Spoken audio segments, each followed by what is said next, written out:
let's make a Dorito salad. In my pot, I'm going to add one 12.5 ounce can of chicken with the water.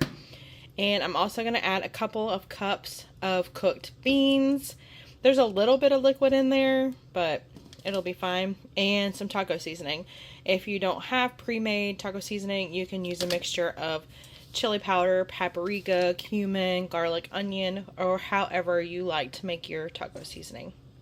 I'm just going to turn the heat on and incorporate this all. And I used about half the taco seasoning just because this prepackaged stuff is usually pretty salty. And I typically don't even buy it, but Fetch was giving out a whole bunch of points for some kind of El Paso product, so that's what I chose. So I'm just going to let this mixture kind of melt together. A little bit of the water will start to evaporate, and then we'll just use it for the recipe whenever it's come to temperature. This really only took about 5 minutes to heat up and thicken up a little bit. Now we can assemble our Dorito salad.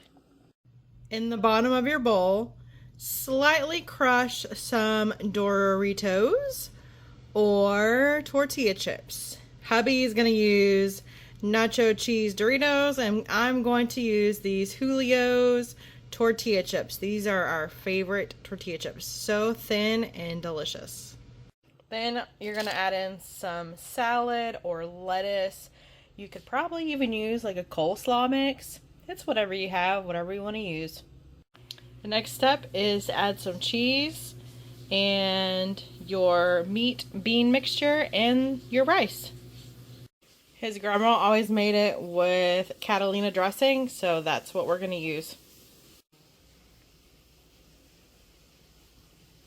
Alright, mix and eat it up. And since we're having kind of a taco themed dinner, I'm going to top mine with the Kendra's Kreations home style pickled jalapeños.